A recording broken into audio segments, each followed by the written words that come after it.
Okay, I'd like to get started.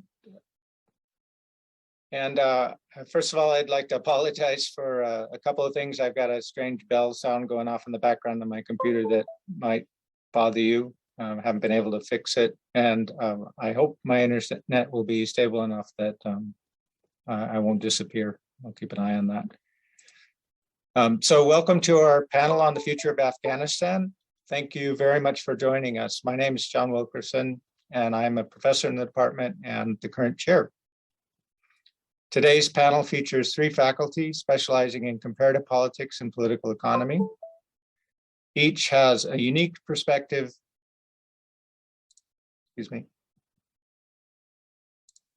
Each has a unique perspective to help us better understand what lies ahead for Afghanistan and its people, as well as for other nations' relations with Afghanistan. Professor Tony Gill is an expert on the intersection of religion and politics. Professor Asli Cansunar is an expert on the politics of the Middle East. And Professor James Long is an expert on sub-Saharan Africa and South Asia, who has spent a substantial amount of time in Afghanistan observing elections and conducting research. As department chair, I greatly appreciate their willingness to participate in tonight's event. And I would also like to thank our IT person, Steve Dunn, for making this event possible. Oops, doggone it.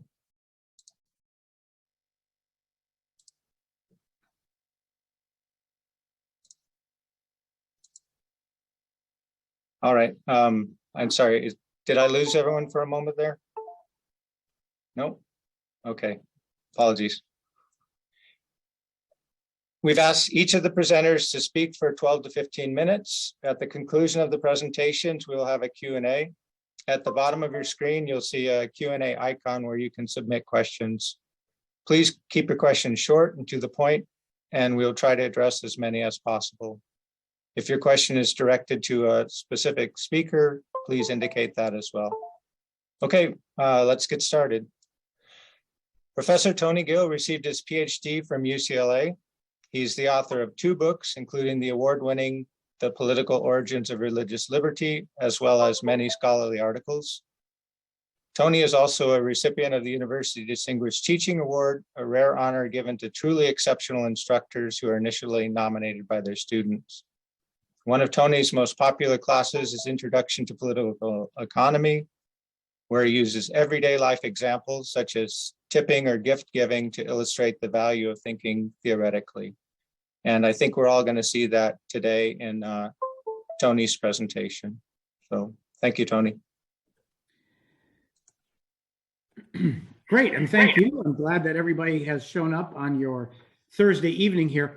What I want to talk about today is how a religious minority was able to control a country in South Asia in a relatively short period of time, because it was rather surprising that any of this happened. I want to start off, though, with 2 important caveats. First of all, what I am about to say is not in any way, shape, or form an endorsement of any Taliban policies. They have done a lot of different things throughout their rule in Afghanistan and coming into power that I might disagree with. And what my objective here today is merely to explain why they came to power in such a rapid and surprising fashion. And then second of all, I also want to mention that I'm coming to this talk from a perspective of something known as the economics of religion literature. While I have mostly specialized in Latin America and Europe, I'm basing a lot of work off from some of my colleagues, included Ellie Berman, who has written an excellent book on this called Radical, Religious, and Violent, the Economics of Terrorism. And Ellie has based his work on one of my personal colleagues or personal friends and colleagues, Larry Iannacone, who you can see here pictured. Some of their insights using economics to explain religious behavior has really shaken the field of how we understand religious organizations. And so that is the perspective I'm coming from. All right, let's start off with surprise, surprise, surprise. Nobody in their right mind ever expected that the Taliban would take over Afghanistan so quickly in August of 2021. In fact, there were early estimates back in 2020 that once the United States started to withdraw and finally remove, that it would take at least 2 or 3 years for the Afghan government to possibly fall. But as we moved through 2021 and as troop withdrawal started to progress in the spring and into the summer of 2021, it became quite apparent that the Taliban were marching quickly toward Kabul and were about to overthrow the government, not in a matter of years, but in a matter of weeks. And this quite surprised everybody. But it wasn't only that they were surprised about the takeover in August 2021, it was also in 1995. Because around that time, in the early 1990s, the Taliban were relatively unknown. They were a small group of individuals studying a fundamentalist sect of, becoming a fundamentalist sect of Islam down in southern Afghanistan. And nobody expected that they would be able to take over a country in relatively short order and rule it for 3-4 years until the United States intervened following September 11th. This is all the more surprising because of the images that are often shared in the Western media of the Taliban. Shortly after taking over Kabul recently, in the past few months, a number of the Taliban showed videos of themselves, goofing around on bumper cars at a theme park. They've been known to write poetry. These are individuals who are not well-honed soldiers. They're not considered military strategists. They weren't even trained in political science departments. So that surprises us political scientists, that how could anybody rule without a political science degree? So we want to explain how could this group that really is just a religious fundamentalist sect be so successful at taking over a country in relatively short order. First of all, to give you some answers to this, religions have historically been very good at mobilizing collective action. In fact, I would argue that political scientists and many social scientists have often had a blind eye to the mobilizing power of religion throughout history. As I often remind some of my colleagues who say, why are you studying religion? Nobody believes in religion anymore. You're in Seattle, the heart of darkness. What does it matter? I have to remind them that a number of religious institutions and movements, Hinduism, Judaism, have been around for 5,000 years. The Roman Catholic Church has been in existence for either 2,000 or 1,700 years, however you want to date it. And it's the largest standing formal hierarchy in world history. And that's a surprise. And that should tell us something about the mobilizing power of religion. One of the big findings here from the economics of religion perspective is somewhat counterintuitive. That is that strict religions are actually very good at developing loyal participation and mobilizing collective action. This seems kind of strange to us because a strict religion that requires individuals to adhere to a number of dietary restrictions, to wear very strange clothes, to constantly be praying and devoting all their attention to the organization, why would anybody join those movements? It turns out that these sacrifices and stigmatizing behaviors that religions engage in bind individuals very closely to the group. In collective action theory, we talk about the problem of free riding. Individuals oftentimes join an organization to get all the benefits without paying any of the cost. And if that happens with a lot of people in the movement, then the movement is actually drained of resources and doesn't do very well at what it intends to do. Strict religions, on the other hand, ask people to pay a very high upfront price. They ask people to forego different types of career paths. You're going to study the Quran just repeatedly, time and time again, if you want to be part of this movement. You're going to be praying repeatedly. Your dietary restrictions are going to be very strict. And you're going to have to adhere to a number of other moral codes. This binds the individuals very, very closely to the group and creates a very, very loyal group of individuals. Why this is important is that if you want to take over a country in relatively short order, if you're a rebel group, you're going to need a force that is very loyal to you, that is very good at collectively acting. And this is the secret of the Taliban. And it's interestingly that, they had only formed in the early 1990s, and it was very short order that they were able to mobilize participation because they had a group of people that had already committed to the organization. And when Mohammed Omar said, well, it's time to really bring Afghanistan together and start to control the social disorder that we find ourselves in the early 1990s, facing all these, different warlords and different groups after the Soviets had withdrawn several years prior, they were in a perfect position to actually move in and mobilize themselves. And by the way, I should emphasize that this surprise, too, is something that we've seen historically in the past in 1979 in Iran with the Islamic Revolution there. Very similar situation. The United States has decided to back away from a very unpopular regime, and this creates a huge political vacuum. Into the vacuum is going to step the most organized force. And at the time, it was these Ayatollahs who were leading a variety of Islamic movements throughout the region that were able to step into power. The same thing is happening here with the Taliban in Afghanistan. So in order to explain this, I want to go back to 1995. Ellie Berman, in his book, Radical, Religious, and Violent, gives an excellent example of how the Taliban were successful at taking over and ruling the country. Here's a picture of Afghanistan. As you can see, it's a very mountainous country, especially in the central region here, and transportation is not that good. There's one major highway that runs here, and I can highlight this with my laser pointer here.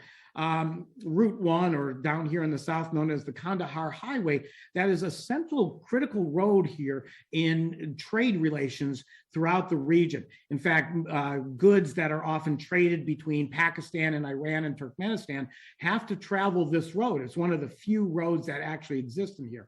At the time in 1995, much of this part of the road was actually non-existent. So if you wanted to do any kind of smuggling, if you wanted to do any kind of trading in any type of goods, from opium to transistor radios, you're going to be moving along this highway. The problem was in the 1990s, Afghanistan was in a complete political and social disarray. There were a lot of rival clans and tribal groups, warlords that were controlling different segments of the population. And what they would do is, as when traffic moved along this highway, is that they would stop the convoys and they would take all their goods, or they would tax them very heavily.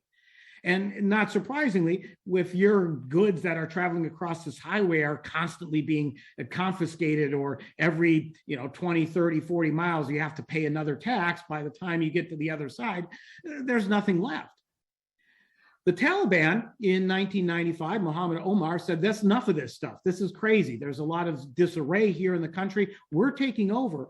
And they were able to take a number of individuals, give them something as simple as Kalashnikov rifles, and basically station them along this entire route, so that whenever a convoy would come through, they would be granted passage. Now, the convoy would have to pay a toll or a tax at one or two different points here, but the tax would be relatively minimal. They kept the tax relatively low so that traffic would continue on here. Not surprisingly, people started to return to this trading route, and the Taliban were able to gather a lot of revenue to govern with. And in this part of the southern Pashtun region of Afghanistan, they were able to start then providing public goods for people in smaller villages to be able to get the electricity running and sewer systems under control and things like that, things that matter in everybody's daily lives. Now, then this essentially expands, and then once you're able to control this area, they say, hey, we're able to bring social peace and stability to this region, and we'll just kind of keep on marching. And eventually they made it up into Kabul in the late 1990s. So again, here you have a situation where you have a very loyal cadre who is stationed along this road to promote trade, then to collect revenue that is used for governing. These individuals, because they were strongly bound to the Taliban, I mean, they didn't really have any other types of outside opportunities. They had proved their loyalty by being loyal members of the Taliban and adhering to all their strict moral codes. It was very easy to tell these individuals, say, hey, listen, when this truck passes through, you let it go through. And if anybody tries to stop it, you take care of them. We're going to guarantee that trade is going to go through here unencumbered. And that was a huge advancement for the economic development of this region, of a very, very poor region of Afghanistan. Now, what happens, the Taliban were able to set up a government in, was it 1998, 1999 or so, and rule for roughly 3.5, 4 years or so in Afghanistan. And they were able, because they had a loyal group of constituents or adherents, they were able to keep everybody loyal to the movement, not pilfering from the coffers of the government. So any tax revenue that was gathered by the Taliban wouldn't go to different corrupt sources or into Swiss bank accounts or anything. It actually was used to start improving the infrastructure of the country. Following 9/11, the United States invaded Afghanistan. It toppled the government. A new government was put in. So the Taliban couldn't resist the United States military power. But nonetheless, the Taliban still remained in control of a lot of territory throughout the Afghanistan region. They continued to provide a variety of essential public services, most notably arbitration.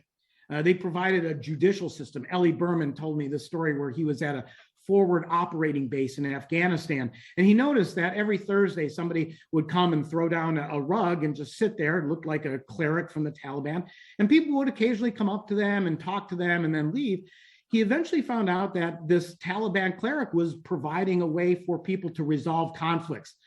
Was this, whose goat was this? And other types of property disputes or disputes within marriages or between families or people in the villages. The Taliban acted as a credible and trusted resource for solving these amidst a government that really wasn't doing it that well. And so we come to 2021 and the rapid collapse here. The government that was in power in 2021, the Ashraf Ghani government, was enormously corrupt and weak. The United States poured in some $85 billion in just military aid alone. You'd think that would be enough to create a very strong and powerful military, but a lot of it actually didn't get to the places where it was supposed to be going. There were stories of pallets of cash unloaded from C-130s as they flew into the airport and then put onto another aircraft and sent away somewhere else. This was money that was supposed to go to economic development and to supporting the military. It tended to disappear into a variety of different pockets and never get to the places where it was. On top of this, many military officers, and I've had some friends tell me, some of them actually retired in the United States buying $1 million or $1.5 million houses with cash. Well, that's somewhat surprising, and that is an indication that the government is not really providing the public services it's supposed to be. It essentially was a kleptocracy, taking a lot of these resources and not providing the public goods that would make the citizens better. In February of 2020, the United States sat down and negotiated a treaty with the current government then and also the Taliban to withdraw troops. This was under the Trump administration. I remember hearing this. I said, oh man, when the troops leave, it's going to be a matter of just a few weeks before the Taliban come back to power. And this was somewhat of a problematic situation for the government there because they too realized that they were probably weak and not very popular, and all the money that they were supposed to spend on the military to secure the territory was not going in that direction, or at least a lot of it was not. And a number of people started to defect from the government. The government became increasingly weak during this period of time. And come the summer of 2021, when it was realized that the Taliban were moving through a lot of different villages and getting absolutely no resistance, people said, hey, yeah, the government that was here before was taking all the money. We didn't see any of it. It was not a very good government. We'll accept anybody who comes in and can guarantee us basic public services. The Taliban just marched very quickly to Kabul. Not surprisingly, a lot of Afghani officials fled very quickly. And there's, stories that exist in the newspapers that say, the president, without telling anybody, took a couple cars and flew them off to other countries along with pallets of cash. And one of the things that the Taliban did once they came into power, they went into the presidential palace and in some of these wealthy areas in Afghanistan, and they took these videos. And so earlier you saw the picture of the Taliban in this bumper cars. They went to this little amusement park, and here they're in the president's palace in the gymnasium and stuff. It seems really funny, and many of us here in the West had a laugh at that. But this was actually rather creative on their part, because what they did was show the regular population that, all this money that was supposed to come in to help develop the country was really going for these frivolous expenses to line the pockets of the elite leaders in the country. And by doing this and somewhat making fun of it, they show themselves that, yes, we're here with the people. So that is essentially why this stuff happens so quickly. Now, again, we're only given 12 to 15 minutes here, and I could go on this, but I want to finish off just on a few points here and talk about the near future. Afghanistan remains a very, very poor country. In fact, you can see from this map, it's in dark, dark red, it shows you a GDP per capita of less than $1,000 and less than $1,200. It's a very, very poor country, and is probably going to remain a poor country for a significant period of time. So long as the Taliban can provide basic public services, keeping the electricity on, making sure that quote unquote trains run on time, create social order, and do so with less corruption than the past government did, they're likely to be secure in power. Many people think, well, how could religious leaders actually survive in power? They don't know how to govern. Again, they didn't take political science courses from the University of Washington.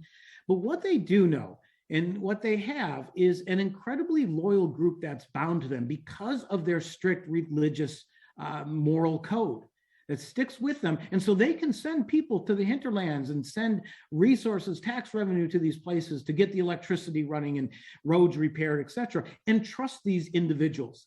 Now, it's not going to be clear sailing. It's very difficult to run a very poor country. And are there possibilities that corruption could arise? Yes, all human beings are frail and can possibly be affected by the temptations that come with running a government and having lots of money.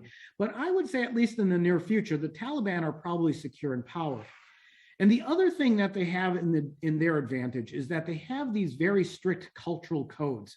We know that they force all women to wear burqas, completely cover themselves. Women are not allowed to go out into the streets unattended, or to drive, or now even to go to school or anything. It becomes very easy, because of these strict moral codes they're imposing on society, to figure out who are the individuals who are not on board with the Taliban's plan. This also creates a situation of what Timur Kuran, another economist of religion, has called preference falsification. Individuals are forced to behave in certain ways, and they don't necessarily, they might not like it, but they see everybody else adhering to these very strict moral codes, which makes them believe that the regime is much more popular than it is. This is oftentimes a way of depressing discontent within the country. So this is another instance of the way that the Taliban, using their restricted moral codes, is going to probably be able to stay in power for a relatively long period of time. With that said, I think I will now turn over the microphone back to our chair, John Wilkerson, who will introduce our next guest.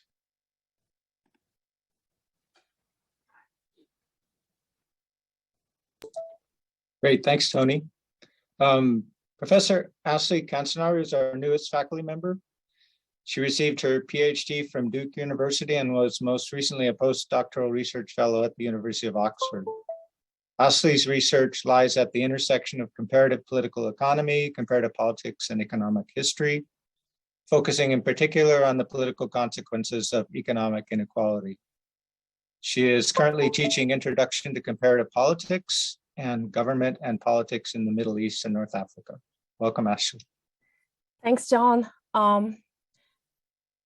Thank you, everyone, for coming here on this Thursday evening. Today, I'm going to be talking about the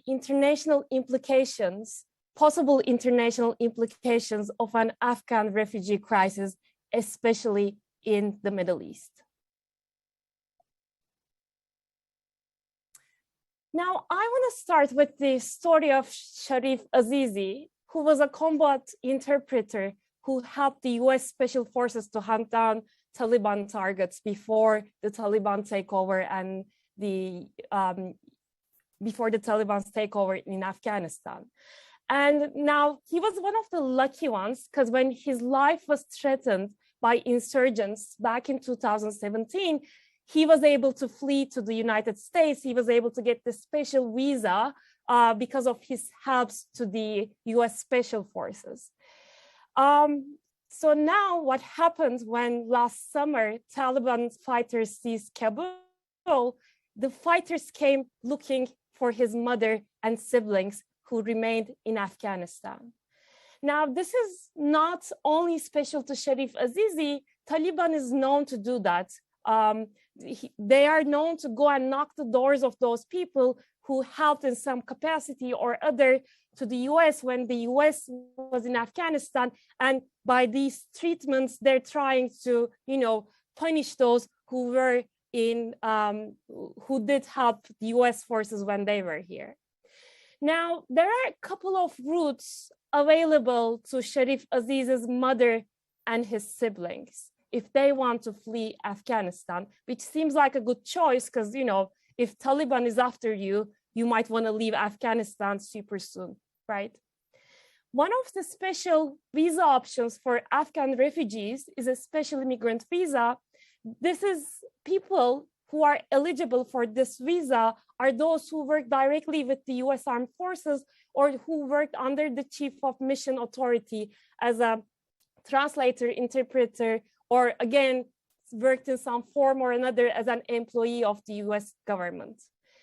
Now, this visa type, in order to be eligible, you had to work for the US more than 12 months in most cases, sometimes over 2 years. So even if you've only worked for the US government for 5 months, you're not eligible for this type of visa, but working for the US government for 5 months can make you a target for the Taliban's fighters, right?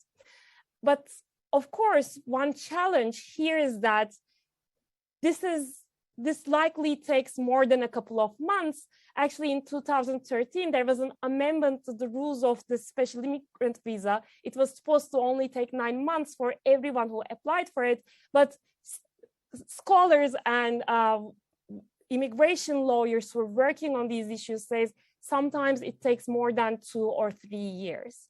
So, if Taliban is knocking on your door, obviously this is not an option. You cannot wait more than 9 months. You cannot wait 3 years in Afghanistan, try to get a special immigrant visa to come to the US. Now, there's another visa option. This is called the Priority to Refugee Admissions Program. And here the rules are a bit more relaxed than the other special immigrant visa. So if you worked for less than 12 months, you are actually eligible. And, if you did things other than working directly with the US government, but still, if you were in some form or another affiliated with the Western programs in Afghanistan, you can be eligible for this program. But again, here the catch is that this case processing can be super, super lengthy. It usually takes between 12 to 14 months. And another caveat of this program is that you cannot apply to it from Afghanistan or from Iran. You have to go to one of the third countries, either Pakistan, Turkey, or other countries that are in the region. But even if you're eligible, the US government does not guarantee that you will be able to enter the US under this program, okay? And again, you have to make the difficult decision of taking your family with you and usually fleeing to another country without having the proper and formal visas or permissions. Now, the US government realized that waiting for 12 or 14 months is not going to happen for most people. So they developed another program called the humanitarian parole. Now, this is going to be granted for urgent humanitarian reasons and for those people who could be a significant public benefit to the US. And this is not a visa program. This is just a temporary permit for you to come to the US because you're under imminent threat and danger, and then you start your refugee or immigrant processes in the US, okay? So a lot of people obviously applied for this because other programs takes up to 3 years. This visa option, this humanitarian parole, can be concluded in a matter of days. Now I'm gonna go back to Sharif Azizi. Obviously, Taliban went after his mother and siblings, and they tried to escape Afghanistan, but they were unable to make it through the crowds that were trying to leave to the US with the last planes. So they fled to Pakistan and they applied for this humanitarian parole. And they waited for almost 6 months, and then their case was concluded and they were denied. So now they're stuck in Pakistan. They're denied from the special program. They would have allowed them to go and get united with their son, who actually helped the US forces during the US presence in Afghanistan. This is just another tweet from Greg Siskind. And if you don't know who he is, you're super lucky. This is a super famous immigration lawyer that was followed with a lot of people who were banned to enter the US during the Trump era. And again, here he's talking about a client who worked for the World Bank, and she's a woman and she's a single mom. And this is exactly the type of person Taliban is targeting, but her case was also denied by the US government's immigration services, okay? And these are not isolated anecdotes from New York Times or Twitter. This is actually the case for most people who are trying to take advantage of these type of programs, okay? Until last week, there was over 43,000 people who applied for humanitarian parole, but the US agencies processed less than 2,000 of them. And the bad thing about this is that a majority of these applications had been denied, and there's only 170 cases approved as of February 11. And the funny thing is that the primary difference usually between these type of people and all the people who were airlifted to the US in the early day of the crisis is just that these people were not lucky enough to get on a plane and fly to the United States when things started. And obviously this is going to be a super important problem. And these people will have to flee Afghanistan and they'll have to go somewhere, but it looks like they cannot get to the US, okay? Now, the US immigration agencies say that, all these applications are creating a lot of work, so they cannot keep up with the demand. But actually, these people are paying thousands of dollars in order to apply to these programs. So using those dollars, the agencies can actually invest them back in employing more people and just processing these cases faster and making sure that more people can get to the US, more people of those who work for the American forces when the US was in Afghanistan can safely come to the US and get reunited with their families. Now, we see that they cannot come to the US, right? It's really highly improbable for many people, for a majority of cases, to go to the United States because they're not getting these paroles, they're not getting these visas. Even if they'll be getting these visas in a couple of years, it's gonna take them 2 to 3 years while they wait in another country other than Afghanistan. Now, these figures are before, these are from 2020, but we usually know that refugees tend to go to these places where they already have some family, where they already have some sort of social network. So the earlier refugees kind of force other refugees come and join them wherever they are, right? So social networks matter. The culture matters. So we know that refugees like to go to those places where their culture will be more similar. So they will have easier time getting used to the environment and socially getting integrated. But the most important thing is that refugees usually go to places where there are ample economic opportunities, okay? So here we are seeing there are a lot of Afghan refugees in Pakistan, some in Europe, but a lot more in Turkey, for example. So Pakistan and Turkey looks like two places in the Middle East and in South Asia where Afghan refugees are fleeing to, which makes sense. Pakistan shares a border, and obviously Turkey is an important gateway to Europe and to the other places in the Western world where there are more economic opportunities and that have good refugee programs. Now, obviously, the question is, how does this refugee crisis, this looming refugee crisis, going to impact the Middle East economy and Middle East's relations with the United States? Well, you don't have to be a magician to make some predictions, because we've seen this movie before, and we've seen it super, super recently with the Syrian refugee crisis. As you know, the Syrian civil war have displaced millions of people, and a lot of these people ended up in Turkey, Lebanon, Jordan, and Iraq. Now, again, this makes sense because these countries share a border with Syria, and obviously these places are not known to be the best places for state capacity. So it's relatively easier to cross the border and move to these countries, right?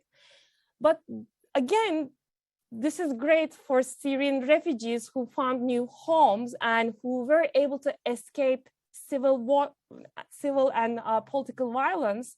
However, especially Turkey and Lebanon was not prepared for the refugee influx that they've experienced since the early days of the Syrian refugee crisis. Now, Turkey and Lebanon has been really shouldering the heavy burden of the Syrian refugees, and actually Lebanon has a lot of refugees as a share of their local population. Turkey right now has more than 3.5 million Syrian refugees. And again, Turkey makes sense as a pit stop because Turkey is en route to the European Union, right? And if you look at Izmir, for example, once you get there, it's super, super, super easy to go to the Greek islands. Now we hear on the news and, from other places that there are usually accidents and refugees get killed, they drown. But usually if you make that travel during summer, it's a relatively easy travel. From places around Izmir, you can get to Greece under an hour or 2 hours by boat because there are super close Greek islands. Now, obviously, a lot of the refugees try to do this and get to Greece, and from Greece, they try to go to other places in the European Union. And the European Union was not super happy about this. They didn't want immigrants. They didn't want, in most cases, they didn't want this influx. So in March 2016, the European Union came to an agreement with Turkey. So what they did is that they gave some carrots to Turkey in return for Turkey to keep these refugees and immigrants away from the European Union. They gave some, foreign aid. They gave some promises saying Turkish nationals will be able to get visas more quickly as a result of this agreement, which didn't happen until today, by the way.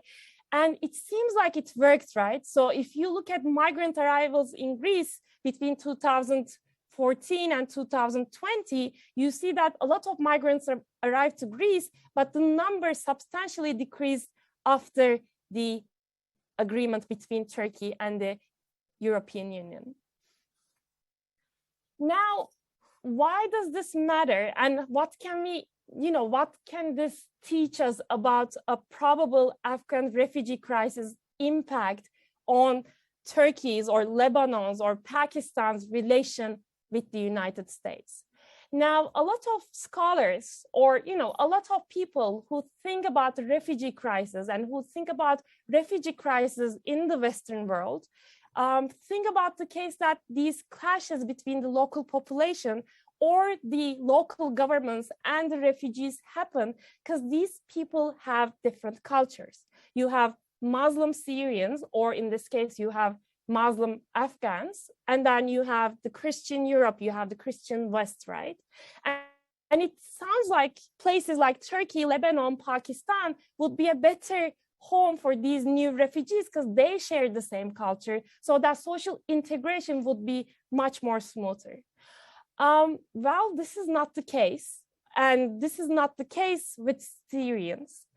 One poll conducted in Turkey around 2019 found that Turks ranked the Syrian presence as the second most important problem in their country after the economy, okay? And more than 80% of them actually said that hosting Syrians was not the government's responsibility and that all Syrians should be sent back. And, you know, in a place like Turkey, where 50% of the electorate is conservatively Muslim, this looks like it doesn't make any sense, right?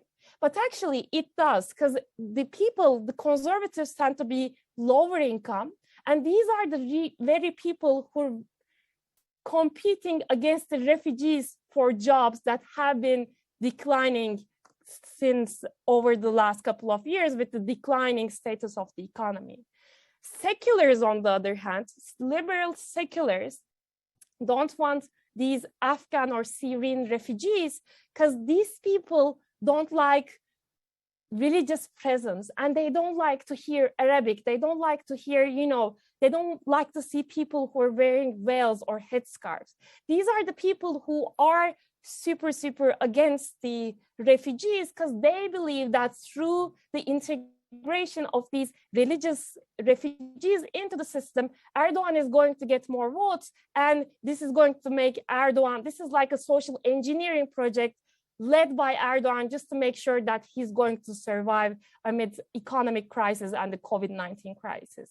So liberals don't want refugees, conservatives don't want refugees, no one wants refugees, and this is causing a lot of problems in places like Turkey, Lebanon, and the other countries in the Middle East. Well, you know, we've seen this movie before and we know what might happen soon. So what would another refugee crisis, Afghan refugee crisis, might do to US-Middle East relations? Well, one lesson to learn from the Syrian refugee crisis and the agreement between the European Union and Turkey is that because of this agreement, a lot of people have strong grievances against the European Union now. Obviously, this has something to do with Erdogan's conservative politics as well, but a lot of the seculars who used to really support membership to the European Union and they supported Europe and they loved Europe, now they're super angry towards Europe because they believe Europe is the cause, the European Union is the cause why there are so many refugees in the country. And obviously, according to Turkish law, if you stay in the country for more than 5 years, you can't become a citizen. And people who are taken into country by Erdogan usually tend to vote for Erdogan, which can really change electoral dynamics. So a new refugee crisis stemming from a Western country not taking responsibility for this crisis can prolong the survival of authoritarian regimes in the Middle East. It can increase anti-US sentiments, which is already a problem that's been going on for the last couple of decades. And also it can give super poor conditions for Afghan refugees because there's already existing tension between the local population and the Syrian refugees. So another influx of Afghan refugees can really make conditions super hard for the newcomers. So that's what I want to say today. And thank you for having me. I'm looking forward to your questions and comments. Thank you very much, Asli. Professor James Long received his PhD from the University of California, San Diego. Among his many accomplishments, he's been a Fulbright Scholar and served as Democracy International's Research Director for their election observation mission in Afghanistan. and he's observed elections in South Africa, Kenya, Egypt, Uganda, Afghanistan, and Ghana. James is also the co-founder with Victor Minaldo of the Political Economy Forum in our department and the popular Neither Free Nor Fair podcast. James is also a very popular teacher. Two of his notable courses are Global Crime and Corruption and African Political Development. Welcome, James. Thank you, John, and thank you, Asli and Tony, for your presentations, and thank you all for being here today. Let us start at what perhaps felt like an ending. On August 15th of 2021, the insurgent Taliban organization completed its takeover of Afghanistan by capturing the capital city of Kabul, sending the US-backed government of President Ashraf Ghani fleeing into exile. This, of course, came amid a chaotic exit of US forces from Afghanistan. And as Tony mentioned earlier, this, of course, was not the first time that the Taliban had taken over Kabul in Afghanistan. They were able to capture Kabul and most of the country in 1996, after years of internecine fighting after the Soviet withdrawal in the 1980s.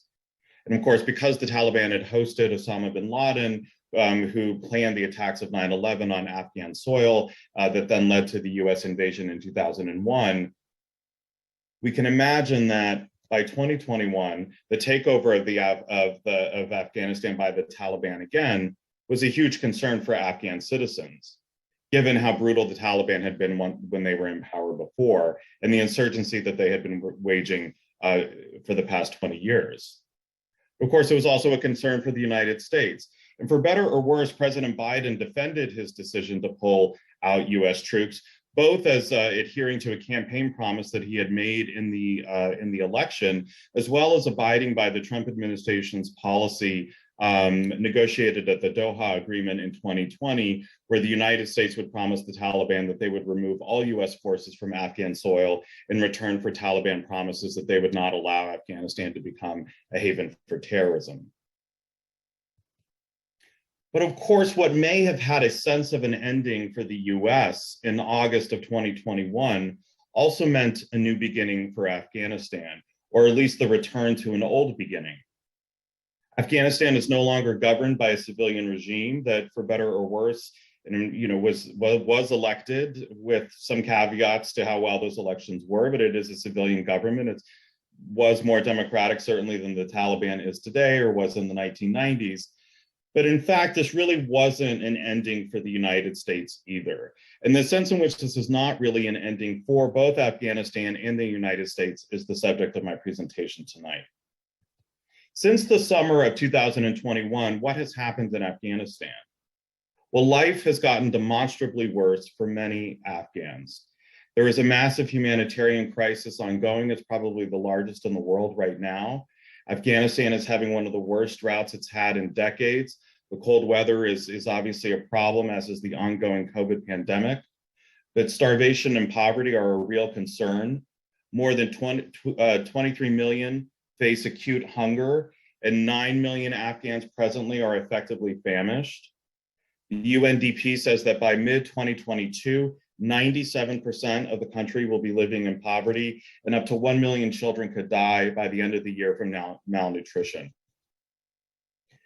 There's also a human rights crisis, some of which Asli mentioned earlier, to do with reprisal killings on the part of the Taliban against people that they saw as collaborators with the Ghani government or with the United States, or even those who are attempting to oppose the Taliban today, including numerous civil society movements, in particularly led by women, in opposition to the Taliban being in power and some of their policies.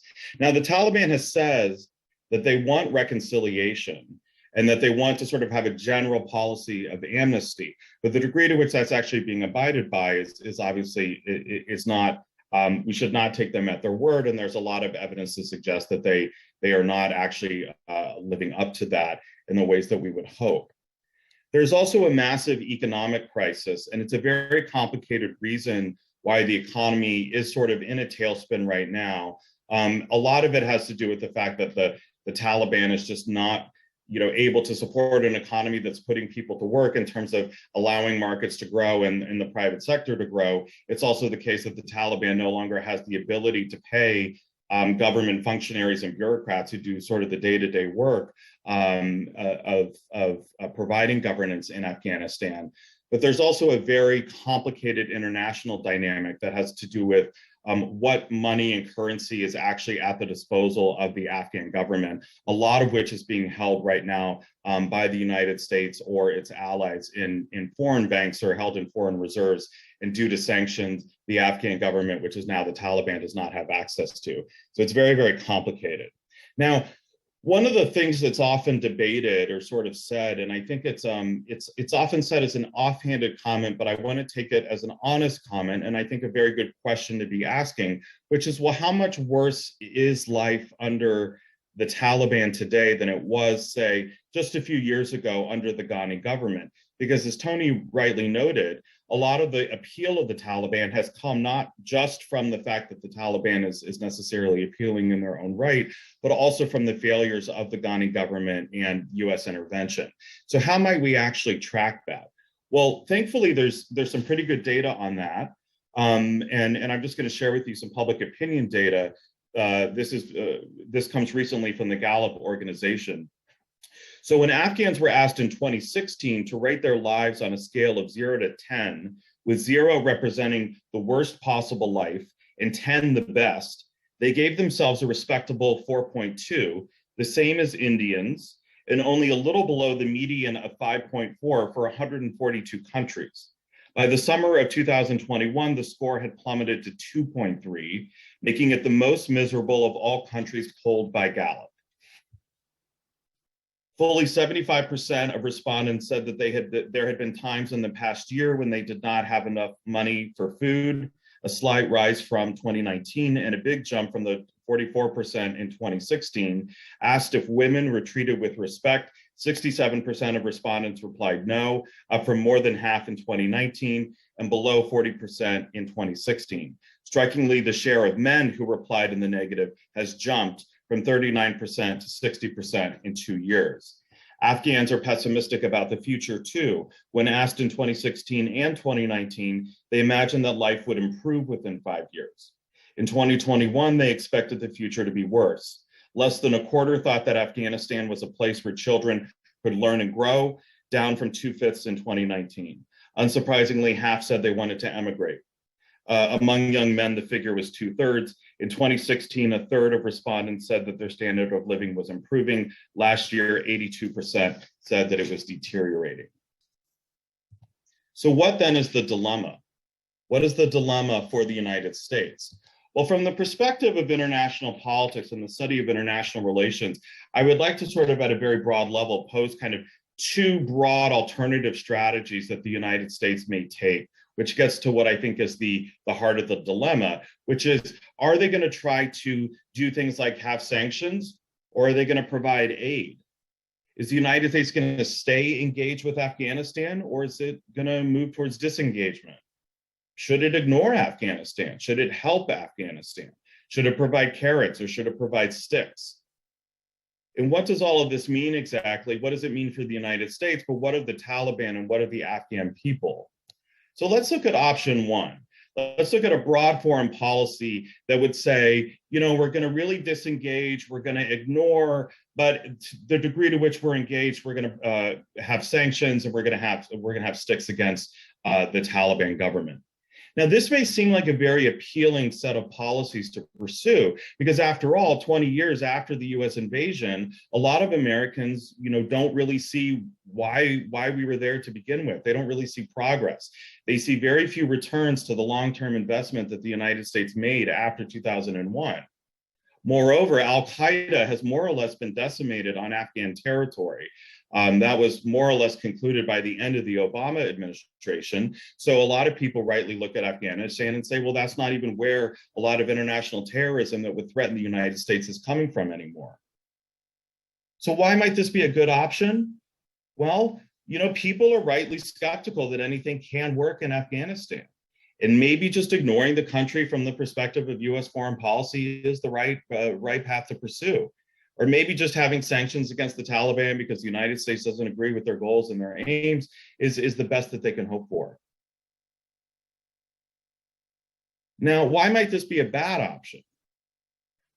Well, one reason it might be a bad option is even though al-Qaeda has mostly been decimated in Afghanistan, it could easily become a haven for terrorists again, especially including the fact that the Taliban is now in control of, rule of law, prisons, and things like that. And so that they could either collude with terrorists who want to come back, or perhaps they wouldn't be strong enough to try to oppose any terrorists who would want to come back to Afghan soil or might arise on Afghan soil in the future. Moreover, it might be a bad option because it would allow other regional power brokers such as China, Pakistan, Iran, and Russia to gain an outside influence, which the United States may not like with respect to that region. The other reason it may be a bad option is because Afghanistan is a black hole. Black holes suck in energy, right? And at a certain point, they may explode again. And this was sort of what happened in the 1990s with Afghanistan in terms of just sort of becoming like a black hole and then exploding and mattering to the United States in ways that it did not expect on September 10th of 2001. And so it may be a bad option to try to ignore the country because the country is always going to matter for the United States and its security and those of its allies and those of the region. Option two would go in a completely different direction. Option two would say, yes, the United States has pulled out, but we want to provide aid. We want to stay engaged. We want to try to help. And this may sound appealing for honest reasons because of the fact of the humanitarian crisis.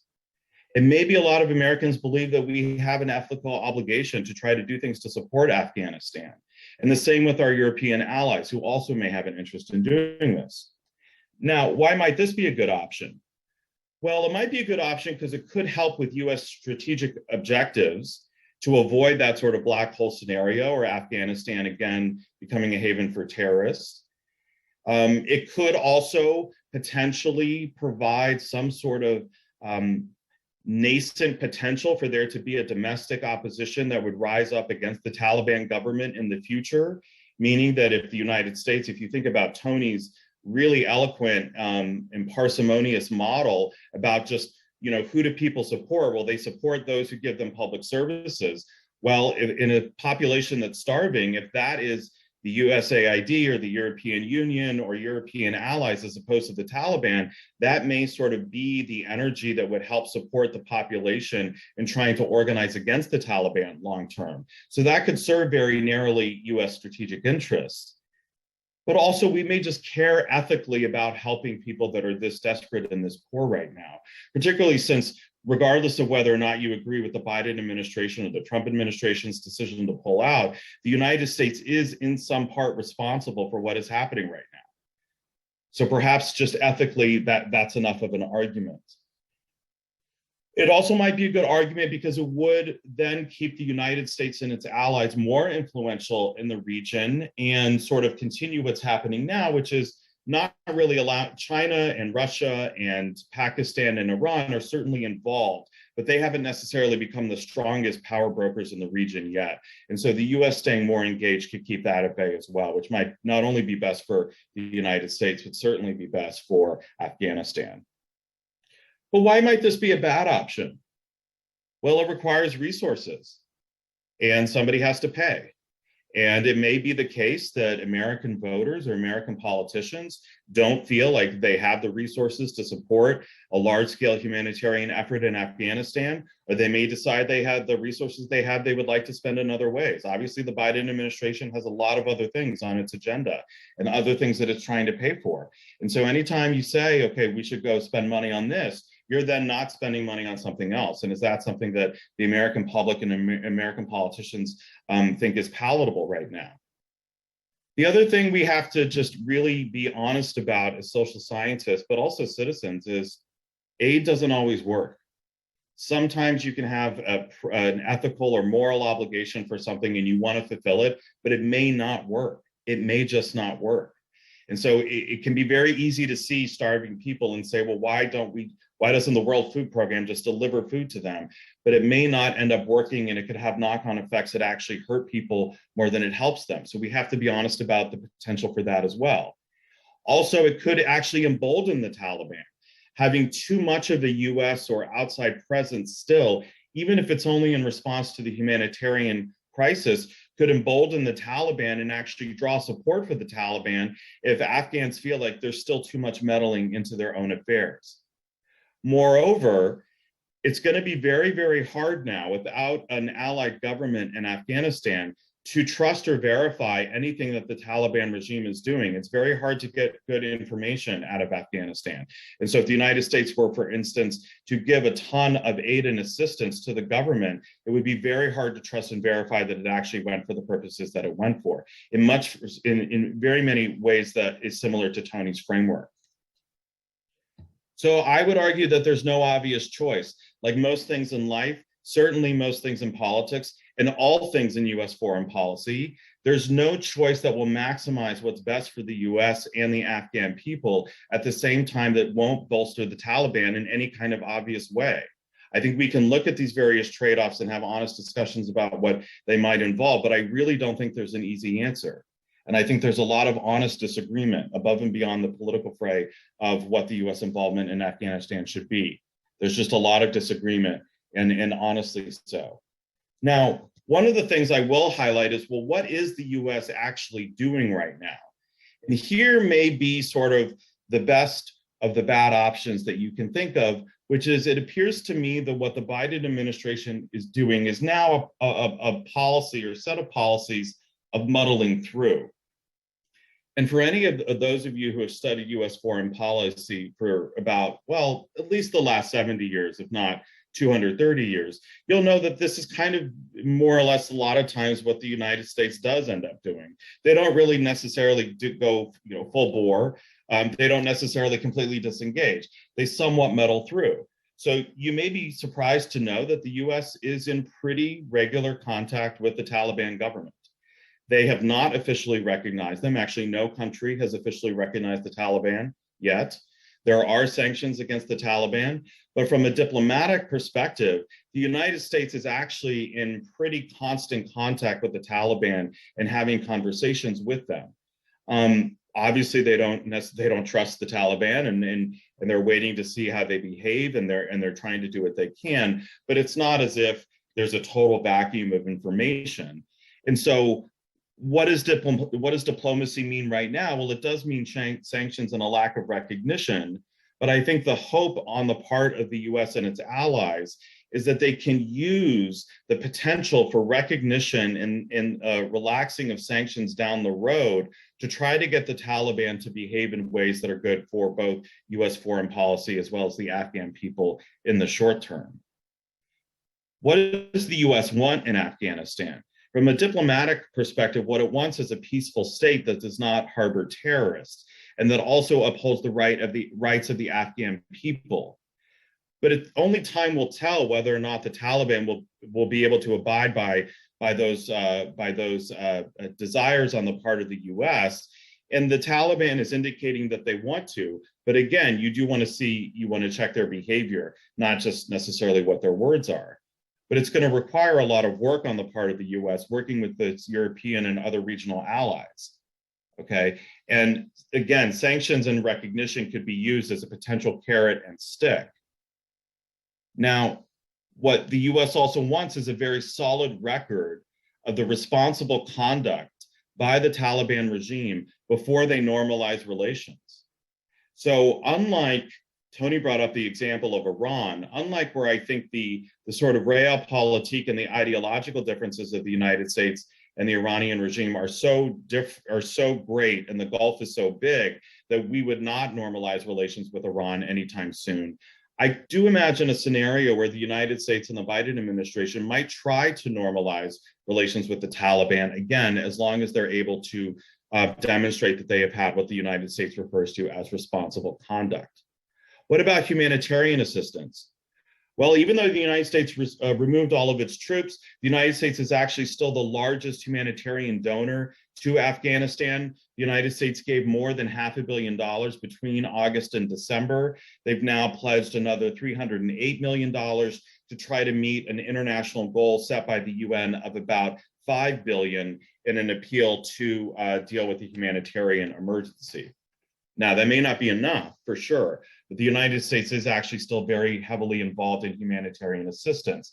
Another thing that is that this isn't being reported on by the media is that the conditions for accessing humanitarian corridors and providing humanitarian aid has actually improved in Afghanistan now compared to where it was 10 years ago. So in a lot of ways, the Taliban is trying to make the delivery of aid assistance better than it was before. What about the economy? Well, you probably have read headlines recently about the sort of controversy over the president's executive order with respect to returning some funds to the Kabul central bank. A lot of the Afghan government's currency is still being held abroad and is being held by the United States or in other countries.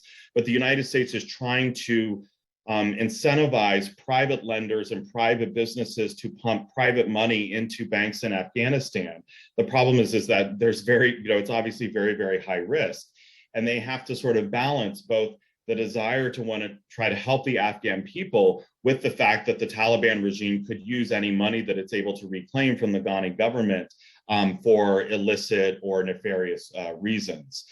So the good news is, from the perspective of the United States, is that the Taliban economists now are very different than the Taliban economists of the 1990s, of which there were none. From the perspective of the United States now, what the State Department is reporting is that actually they are trying to rely on a bit more technocratic experience with respect to how they want to manage the economy. And so that's giving the United States a little bit more hope than I think where they thought they were 6 months ago. What about security and human rights? Well, the Taliban has said that they will abide by the agreement not to allow terrorism and Al-Qaeda to flourish in Afghanistan. They say that they are, and it appears to be true, that they are fighting ISK, or the branch of the Islamic State that's present in Afghanistan that is actually opposed to the Taliban and vice versa. The Taliban claims that actually they're trying to uphold the human rights and rights of women and children, and that they want to keep girls in school, and that they want to stop reprisal killings, and that they want to have a policy of amnesty and reconciliation.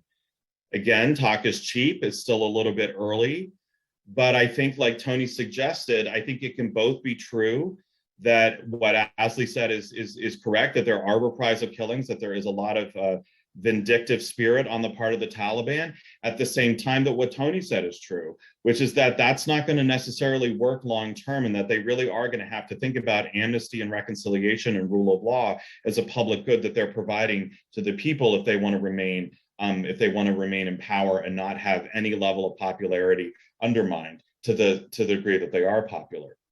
And the United States has also said that they want better representation of Afghan society in the Taliban regime.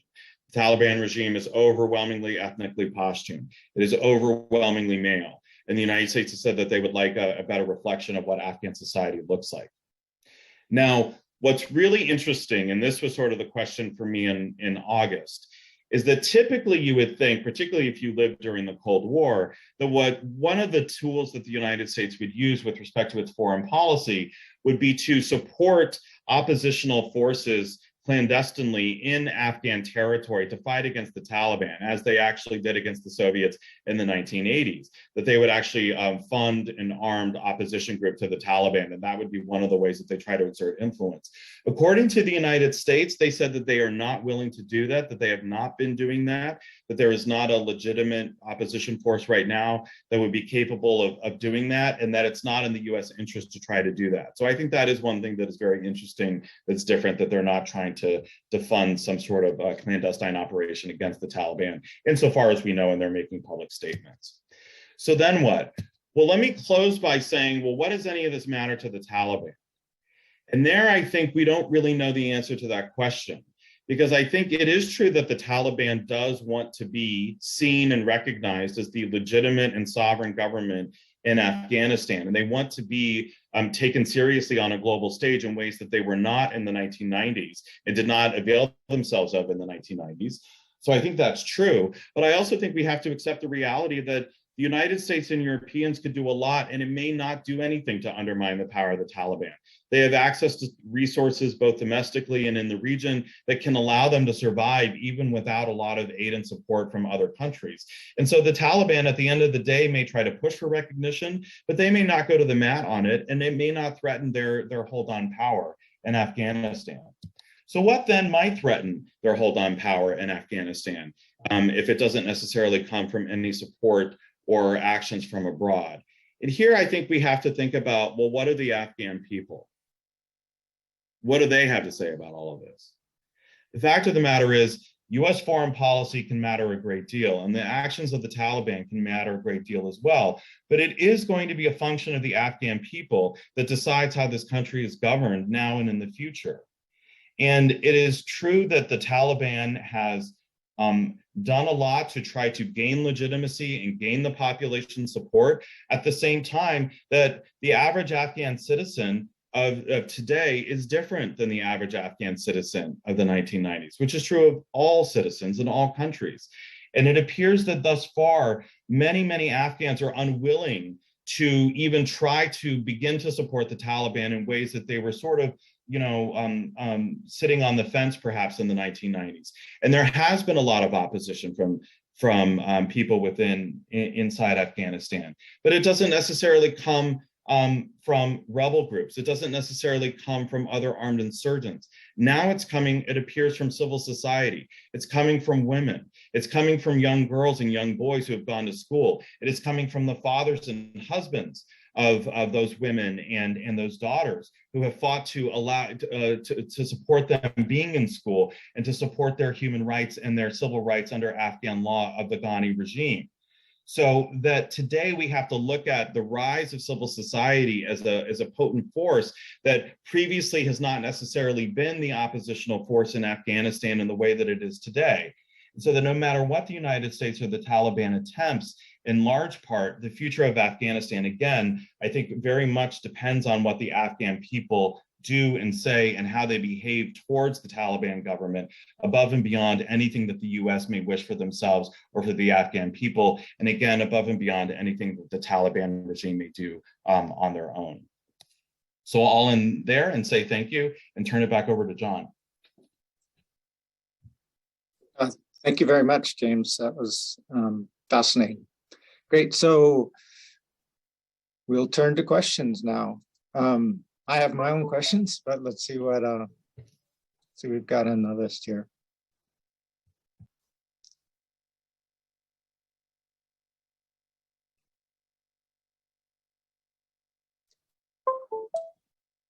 So here's a general question. I think that's quite relevant.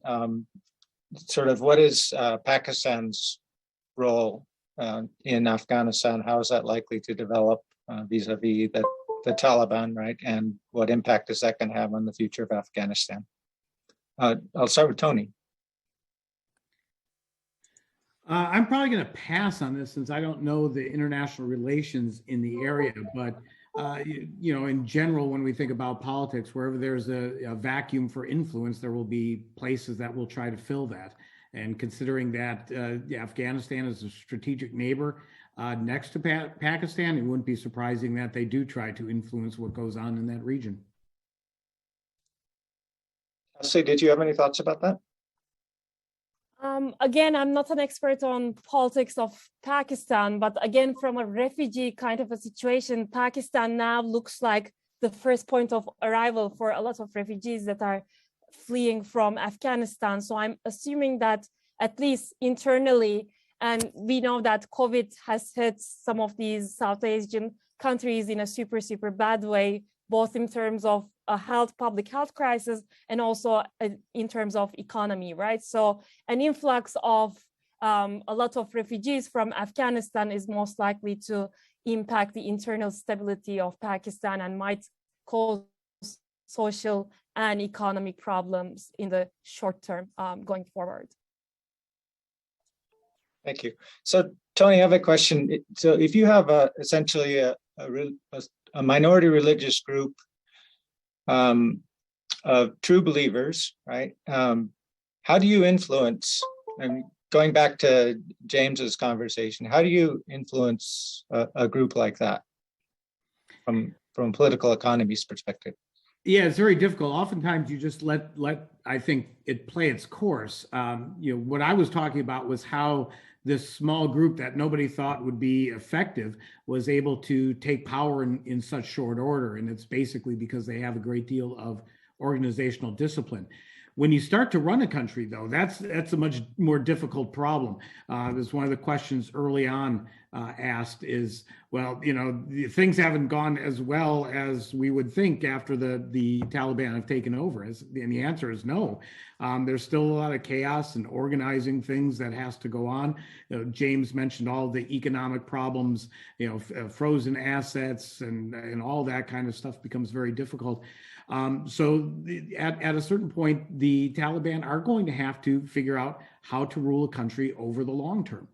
That's going to be more bureaucratization as we've seen with religious organizations that get set into situations with bureaucratization. They tend to, I wouldn't say moderate themselves, but they have to deal with the realities of governing, which is oftentimes very difficult. On the other hand, it could go in the exact opposite direction, is that if there is instability in the region, the Taliban might up the amount of repression that goes on. I mean, one of the things that they're doing now is the amount of repression for women and changes in what we've seen in the past few months. It's just kind of indications saying we're in control, and if anybody violates these rules, you're not on our team, and we're going to take care of you. And it's oftentimes not very pleasant. Thank you. So James, I'm going to give you this one, which may be a bit challenging, but it certainly is an important question. I didn't hear anything about the role of multinational corporate interests, energy interests, or arms manufacturers, and the role that that may play both, well, in particular in driving U.S. foreign policy vis-a-vis Afghanistan. Well, that's where sanctions can matter a great deal, because if there's sanctions against the regime, that won't allow certain multinational corporations to do business without breaking U.S. laws in other jurisdictions. So I think that's one of the reasons why sanctions can often be a potent tool, is to not allow the Taliban to then have access to those types of resources. If we're talking about multinational corporations.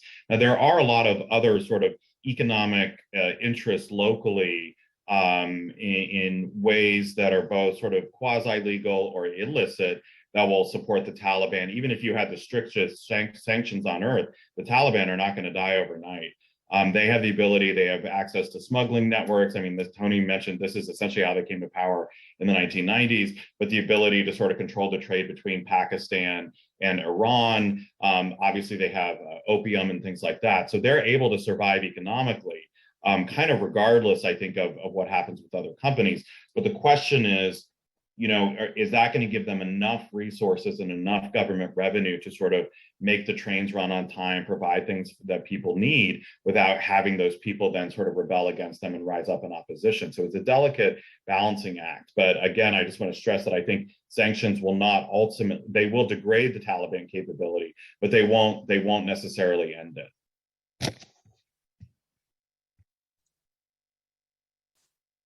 Another question is, what about, there was a question about Pakistan and its influence in Afghanistan, but we obviously have lots of other countries around Afghanistan that might have influence over the future of Afghanistan.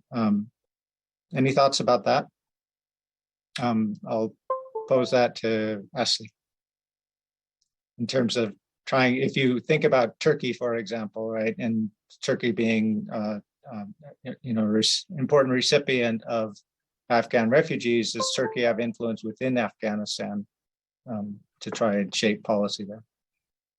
I don't really think so. I mean, I'm just interpolating from the Syrian case, and Afghanistan is further away, and I don't see Turkish troops actually going into Afghanistan and the same way that they got involved with the Syrian crisis.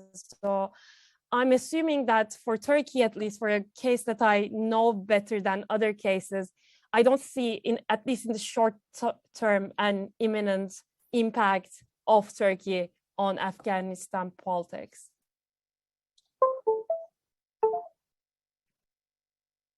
Thank you. I'm having a difficult time reading the questions in the chat, but there are some good ones here. So let's see.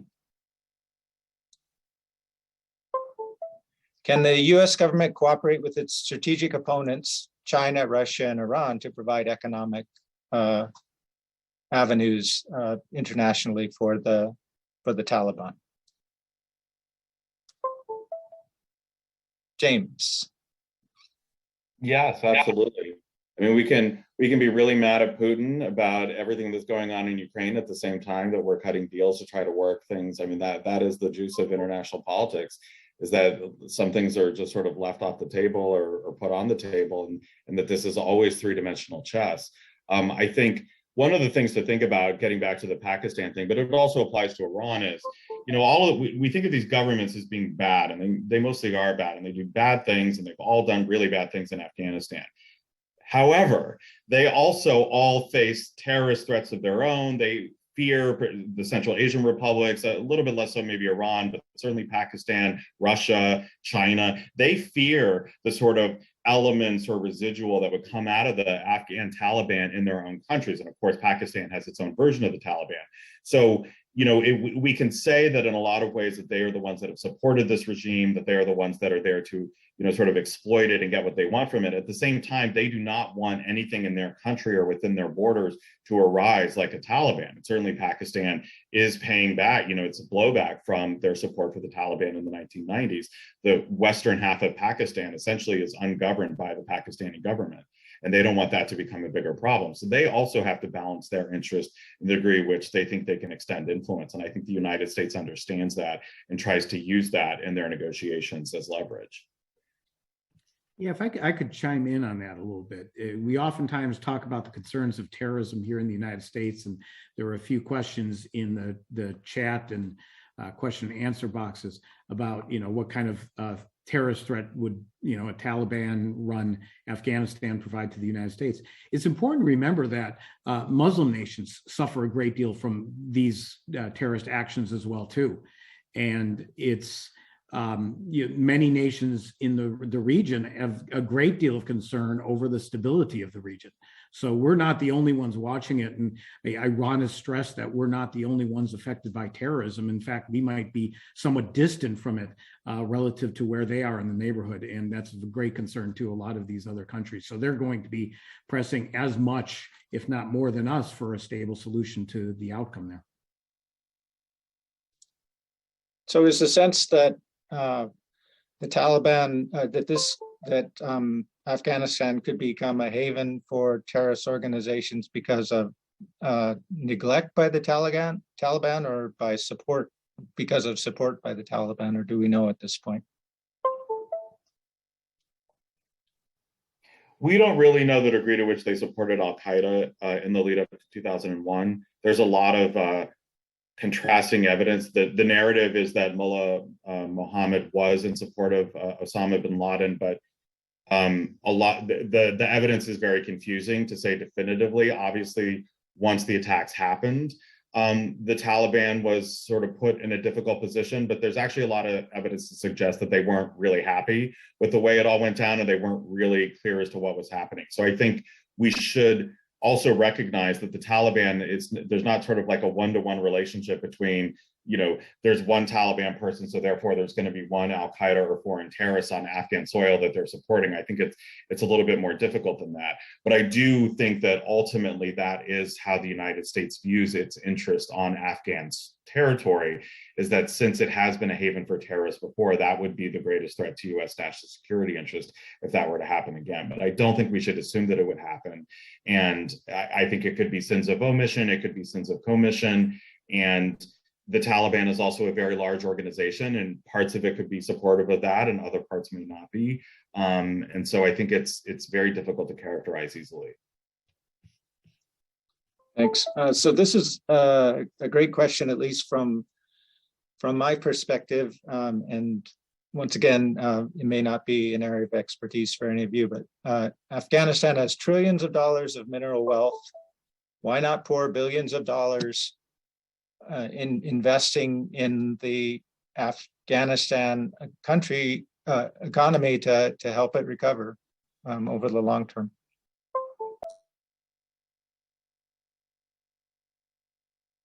Because all that money would go to the Taliban. Yeah, it's difficult to know how that would actually run. I mean, it's easy on pen and paper say, well, we'd just build a bunch of mining companies and pull it all out, but it has to go through a lot of different channels there. And as James mentioned before, you send aid into a region, you can never really predict what will be the outcome based upon a lot of things that you might not be seeing there on the ground. So let's talk about the U.S. exit. Is President Biden to blame for what seemed like a disastrous departure and raising a number of issues, for example, that Asli was discussing, right? Did we do a poor job of that, or was that inevitable? And I'll ask Asli first. So I don't have any strong opinions about the exit itself, but I definitely think that both the immigration agencies in the US, so the US Citizenship and Immigration Agency, for example, or the, trying to get these people out of Afghanistan before the exit happened, could have been so much better organized. And one thing that I'm going to criticize Biden is that his immigration and refugee policies are not at all different from those of Trump's. So there is no reason why all this money that you're charging for these humanitarian parole applications are invested back into the immigration agencies, and these applications are approved super fast, and like these people are able to escape from the region. And the other thing that I want to say is that these humanitarian paroles are not long-term immigration permits. These are entry visas that are only for a year or at most 2 years. So why not let these people come, obviously after some safety and background checks, whatever, come and then apply for refugee status from here, and then, see what happens once they're here in safety.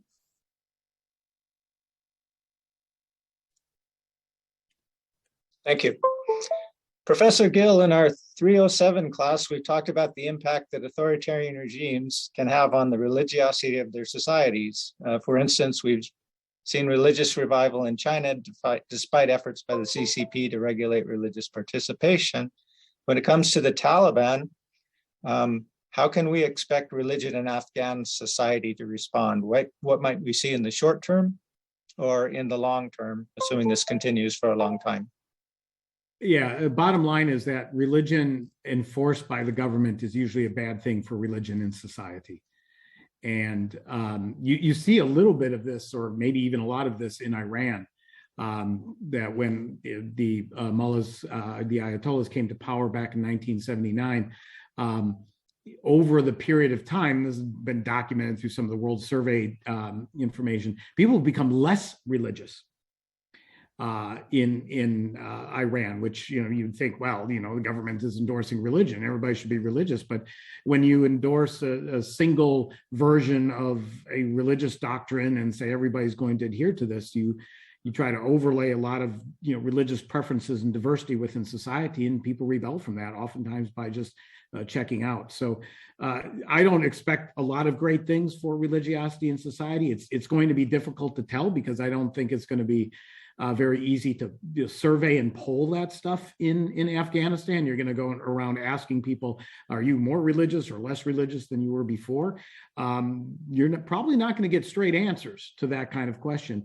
What the regime is doing right now is trying to enforce religiosity on people, and people are scared. They're going to adhere to these standards. So it may look like they are more religious. Everybody's wearing burqas and keeping halal and all that kind of stuff. But as I mentioned before in Tim McCrann's book on preference falsification, we don't know what's going on under the surface. My guess is that people will become dissatisfied with the brand of religion that's being imposed upon them. Thanks, Tony.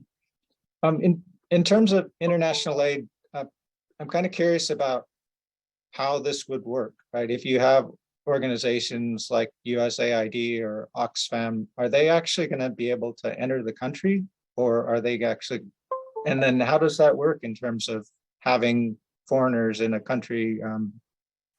Well, I guess what's that relationship likely to be like between the Taliban government and these foreign aid organizations? James, you want to take that one? Yeah, it's actually not that complicated. Having been a foreigner in Afghanistan, you just show up and do your work.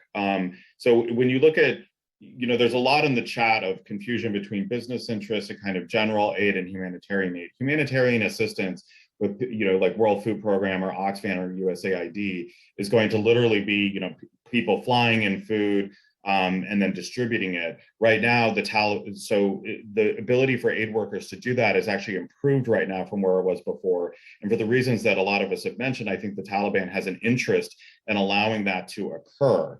Now, that is very different than the United States giving overall support, other types of development assistance to organizations, to the Afghan government itself, in terms of budget support or things like that, which is also totally different than what a private corporation is or isn't doing in Afghanistan as well. So humanitarian assistance with respect to something like trying to provide food during a famine is, in a sense, the most kind of down the middle, easy thing to plot out how it might actually work. That doesn't mean it does work, but it's very, very different sort of situation than these other types of aid and assistance, and certainly different than what private business interests would be doing in the country.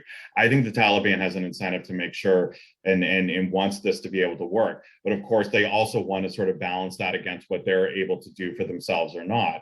And so they're not going to just let all USAID workers all over the world come in with huge USAID hats and bags and say, the only reason the people of Afghanistan are being fed is because the Americans are feeding them, right? There is still a little bit of politics there, but the actual mechanics of the distribution, I don't think is that complicated. And what do we know about Afghanistan public attitudes towards the United States at this point in the process?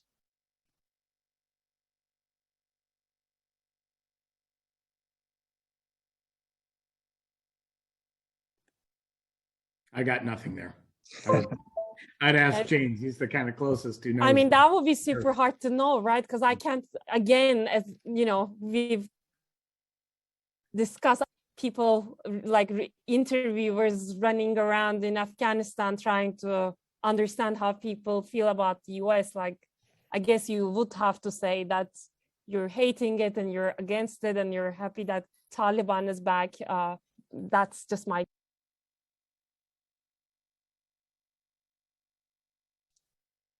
Fair enough. I think we're about out of time. So is there any final thoughts that any of you would like to share with our audience?